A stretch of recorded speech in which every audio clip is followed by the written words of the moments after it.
Eh bien, ce n'est pas juste une simple menace, c'est une véritable filature organisée par les Iraniens à Ankara. Révélation faite par nos confrères du New York Times ce matin. Sans que personne ne se doute de rien, l'Iran affinait son plan dans le dos de Donald Trump alors qu'il participait au sommet de l'OTAN. La sécurité du président est menacée. Il a une nouvelle fois une cible sur la tête.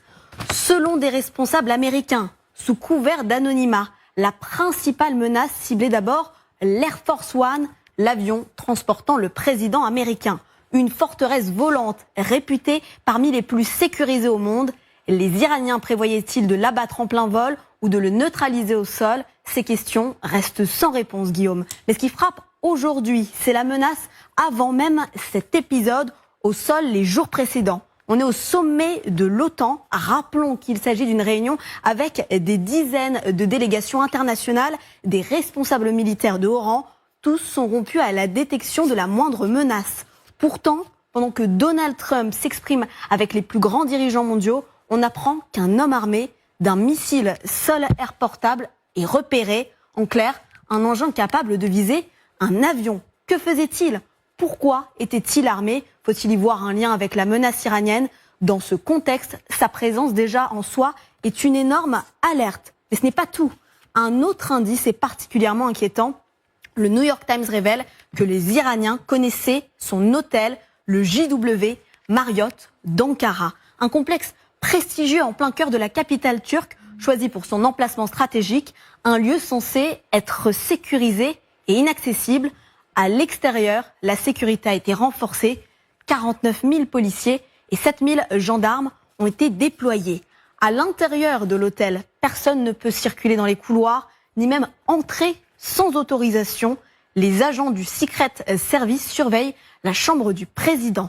Pourtant, selon ces mêmes responsables américains, les Iraniens savaient précisément à quel étage dormait Donald Trump. Et derrière cette information, une question vertigineuse, Guillaume, qui a pu renseigner les Iraniens comment, de quoi penser qu'une taupe pourrait se trouver derrière ce dispositif. Cette menace, Esther, n'était donc pas à prendre à la légère. Oui, l'avertissement a été fait par Israël. Quelques semaines avant le sommet d'Ankara, le renseignement avait alerté Washington. L'Iran cherche à s'en prendre physiquement et personnellement à Donald Trump. Face à la menace dans le cercle rapproché du président, on se dit sceptique. Selon des responsables américains, cette manœuvre venait du Premier ministre Benjamin Netanyahou pour faire pression sur Washington et l'amener à reprendre des frappes massives contre Téhéran. Alors, le cercle rapproché du président, voire Donald Trump lui-même, ont-ils sciemment ignoré ces avertissements? Le Secret Service a-t-il sous-estimé la menace iranienne? Je vous laisse en débattre. Maintenant, prophétie de livre du Saint-Esprit sur le président des États-Unis d'Amérique, M. Donald Trump. Nous sommes aujourd'hui dimanche, le 17 mai 2026. Pendant son règne, il voudra se déplacer et son avion sera attaqué.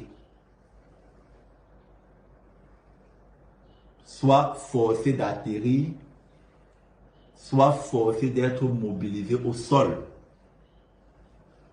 pour un contrôle encore à la lettre. Et cette information ira dans tous les sens pour chercher à savoir est-ce que c'était un attentat. La vérité, c'est que sans l'intervention de notre Seigneur Jésus-Christ, on parlerait du président des États-Unis, M. Donald Trump, au passé. Ça, c'est prophétie de l'évêque du Saint-Esprit sur le président des États-Unis, M. Donald Trump. Nous sommes aujourd'hui dimanche, le 17 mai 2026.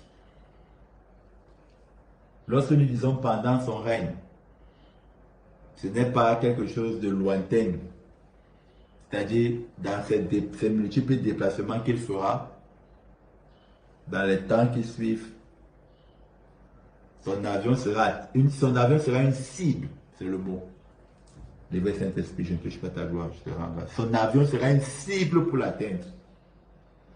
D'où cet avion sera forcé soit d'atterrir, soit forcé d'être immobilisé au sol pour un contrôle total pour un contrôle total. Parce que son avion sera pris pour cible pour l'atteindre. Et l'information, ça ira tout azimut. Ça ira dans tout, c'est-à-dire dans tous les sens.